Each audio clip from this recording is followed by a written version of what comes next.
Hi hello నమస్తే welcome to Telugu capital TV. ఇల్లు కట్టుకోవడం అనేది అందరికీ ఒక కళ లాంటిది.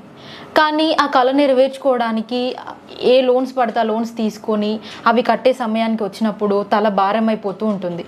సో అలాంటి సందర్భాల్లో కోర్టు మనకిచ్చే ఉపశమనం ఏంటి, మనం లీగల్గా ఏం చేయొచ్చు అనే వాటి గురించి ఈరోజు మనం ప్రముఖ హైకోర్టు అడ్వకేట్ శ్వేత గారితో మాట్లాడి తెలుసుకుందాం. నమస్కారం మేడం. నమస్తే మేడం, చాలామంది ఇల్లు కట్టుకోవాలనేసి లోన్స్ వస్తున్నాయి కదా అని తీసుకుంటూ ఉంటారు. సో అది కట్టే టైం వచ్చినప్పుడు మాత్రం డిప్రెషన్లోకి వెళ్ళిపోవడం, సూసైడ్ థాట్స్ రావడము, ఈ రికవరీ ఏజెంట్ల హెరాస్మెంట్ తట్టుకోలేక, సో ఇలాంటి సందర్భాల్లో వీళ్ళకున్న లీగల్ రైట్స్ ఏంటి?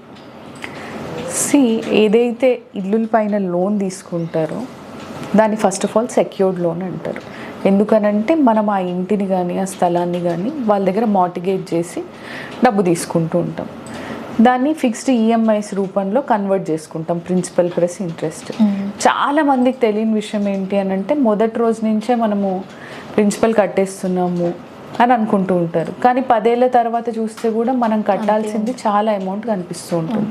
ఆల్మోస్ట్ మనం తీసుకున్నంత కనిపిస్తుంది 10 ఏళ్ళ తర్వాత. అది ఎందుకు అనేది చాలామందికి క్యాల్కులేషన్ తెలీదు.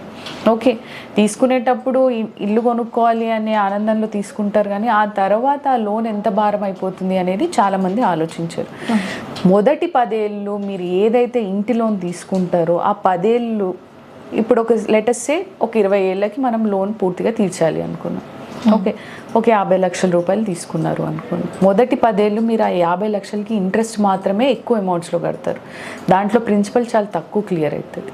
ఇది చాలామందికి తెలియదు.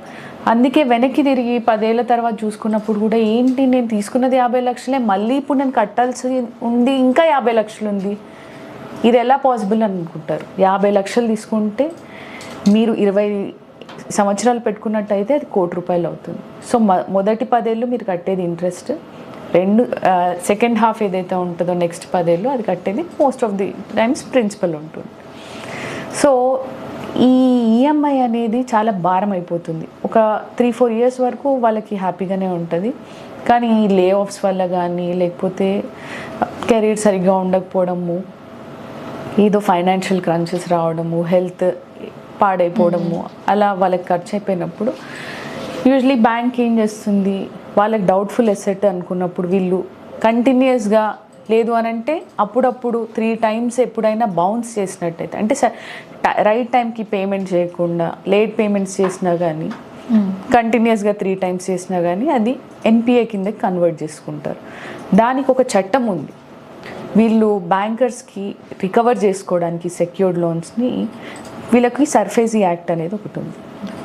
ఈ సర్ఫేసీ యాక్ట్ 2002 ఏం చెప్తుంది అని అంటే, ఎవరైతే బ్యాంకర్స్కి లయబుల్ ఉంటారో అంటే అప్పు తీసుకొని ఉంటారో వాళ్ళు ప్రాపర్గా డబ్బు కట్టని పరిస్థితుల్లో మీరు వాళ్ళ అసెట్స్ పైనకి వెళ్ళి వాటిని ఆప్షన్ పెట్టేసి అమ్మేసుకొని అక్కడి నుంచి రికవర్ చేసుకోవచ్చు అని. సో దీనికి వాళ్ళు ఏం చేస్తారంటే most of the times bankers, దీనికి ఒక సెపరేట్ కోర్ట్ ఉంది, ట్రిబ్యునల్, దాన్ని డెట్ రికవరీ ట్రిబ్యునల్ అంటారు. ఆ కోర్ట్ని అప్రోచ్ అయ్యి మేము పలానా వ్యక్తికి ఇంత అప్పిచ్చాము, ఆయన పే చేయట్లేడు, ఈ నోటీస్ కూడా పంపించాము, ఇంకా కూడా ఆయన రియాక్ట్ అవ్వట్లేదు, సో మేము దీని పొసెషన్ మేము తీసేసుకుంటాము ఈ ప్రాపర్టీని మా చేతుల్లోకి, అండ్ మేము తనఖా పెట్టేస్తాము. అంటే అసెట్ రీకన్స్ట్రక్షన్ కంపెనీస్కి అమ్మేయడము, లేదు అని అంటే వేలం పాటలో అమ్మేసుకొని మేము డబ్బు రికవర్ చేసుకుంటాము అని ఒక అప్లికేషన్ వేస్తారు బ్యాంకర్స్. ఓకే, సో ఇలాంటి పరిస్థితుల్లో కొన్నిసార్లు ఏమవుతుంది అంటే బ్యాంకర్స్ ముందుగా నోటీస్ ఇవ్వకపోవడము, లేదు అంటే సడన్గా వచ్చి తాళం వేసేస్తా అనడము, ఇవన్నీ జరుగుతూ ఉంటాయి. అలాంటప్పుడు వీళ్ళు భయభ్రాంతులకు లోన్ అవుతూ ఉంటారు ఎవరైతే లోన్ అవైల్ చేసుకున్నారు. సో ఈ డెటార్ అంటారు. వాళ్ళు ఏం చేయొచ్చు అని అంటే, మీకు నిజంగా బ్యాంకర్ లోన్ ఇచ్చిన తర్వాత మీరు లోన్ రీపే చేయనప్పుడు మీకు నోటీస్ పంపించకపోయినా, మీకు తెలియకుండా ఆప్షన్కి వేలంపాటకు వెళ్ళిపోతున్నా, ఓకే పొసెషన్ తీసేసుకుంటాము అని అడ్వకేట్ కమిషనర్తో వచ్చినప్పుడు డెఫినెట్గా మీకు కొంత టైం ఇవ్వాలి.